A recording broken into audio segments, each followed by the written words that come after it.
hooyo Maryan Maxamed Xasan waa hooyo ka soo jeeda qoys dan yar oo ku nool baadiyaha degmada Cadale ee gobolka Shabeellaha Dhexe. Saacada kadib markii la keenay isbitaalka hooyada iyo dhallaanka ee Banaadir, waxay umushay 4 gabdhood oo mataana ah. Dhacdadan waa mid dhif iyo naadir ku ah gudaha bulshada Soomaalida ayaa si weyn looga hadalhayaa baraha bulshadu ay ku kulanto. Hooyo Maryan oo deegaan iyo magaalo ahaanba u xigtay Cadale aysan lahayn adeeg caafimaad oo kaafin kara ayaa saacado badan ay ku qaadatay in la keeno halka ay ku dhashay oo isbitaalka Banaadir ee magaalada Muqdisho. Waa hooyo korinayso oo halgan adag ugu jirta nolosha carruurteeda kale iyo maamulka qoyskeeda. Waxaana maamulka isbitaalka uu sheegay inay u baahan tahay caawinaad dhanka bulshada Soomaaliyeed. Maryan Maxamed Xasan oo la hadashay TV-ga Universal ayaa ka warbixisay sida ay tahay xaaladeeda iyo tan gabdhaheeda, waxaana codsi ay u dirtay bulshada Soomaaliyeed. waa fiicanaha alxamdulillaah waa lay adeega waana fiicanaha hadda alxamdulillaah waxbana iga mahaleysna hadda wax walba lay suubiyay waana lay sharfay waana lay caawiyay alxamdulillaah waan ilayna waa caafiyo haddana Allah na caafiyo waa kala iga horeeyay waa oga adiga da'dii tobanaad waa alxamdulillaah waa ma ilaahayna waa idib yareeyay haddana waa idib yareeyay jiray haddana waa idib yareeyay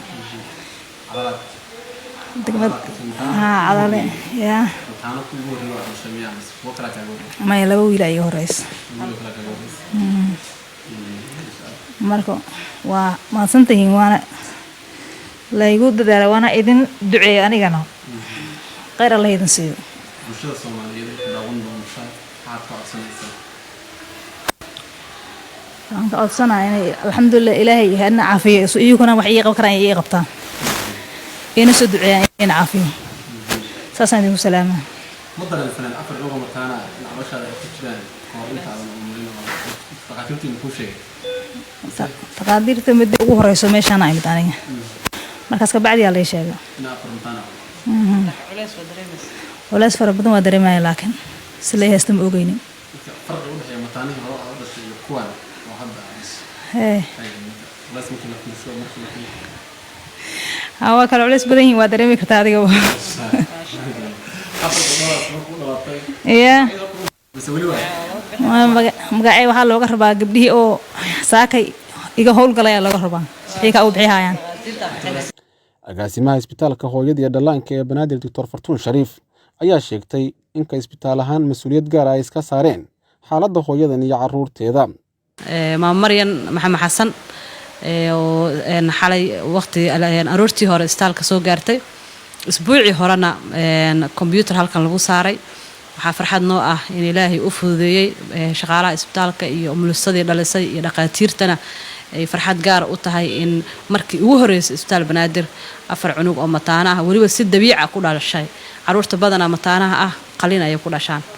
had badana waxay u badan yihiin complication ama caqabado ay ku dhalaan waliba waxay ku dhashay xaalad dabakeen ah ilmaha markay dhalayaan qaar positionka ku soo baxayaan qaar madaxkeen hadba way kala duwan yihiin marka ilmaha waxay ku dhasheen dabakeen waa nasiib in ay umulsadaas iyo dhaqaatiirtaas ay dhaliyaan waxay ahayd xirfad gaar ah oo ay leeyihiin isbitaalka Banaadir waa ku amaanayna waana ku bogaadinayna hooyada way noo caafimaad qabtaa carruurta way noo caafimaad qabaan si mug weyn laha loo soo dhaweeyay arkaysa qorka waa loo xardhay adeeg bilaash ah loo qabtay waana isbitaalka wuxuu u taagan yahay in uu badbaadada carruurta iyo hooyooyinka Soomaaliyeed Ilaahay idinkiis inta uu karansiyo inta karankeena ah isbitaalka waa isbitaal wasaaradda caafimaadka ay leedahay adeegkii aan qaban lahayn kii ugu mudnaa inaan qabanno aaminsanahay farxadda naga muuqataa dareemaysa dhammaan bahda caafimaadka Banaadir haddii aan nahay maamada waa soo dhaweynaynaa waxay ka imaada magaalada Cadale oo runtii aad uga fog magaalada Muqdisho intaasoo kiiloomitir waxay u soo jartay in isbitaalka Banaadir adeeg u soo doonato taasna waxay noo sii ahayd farxad gaar ah alxamdulillaah carruurta Ilaahay ha loo koriyo waan ka warqabeynaa bulshada Soomaaliyeed waxa ugu baaqaa marka inay garab istaag iyo gacan weyn ka geystaan nafaqada iyo hooyada aad yaani iimaankeed u sugan yahay alxamdulillaah ku qanacsan haddana in aan la dhihin hambalyo kaliya iyo duco laakiin waxay mudan yihiin in hay'adaha iyo inta ay qusayso maxaa la dhahaye garab istaaga hooyooyinka Soomaaliyeed iyo wasaaradaha haweenka wasaaradda caafimaadka kulligood inay ka warqabaan Sada Cabdi Taaliil Universal TV, Mogadishu.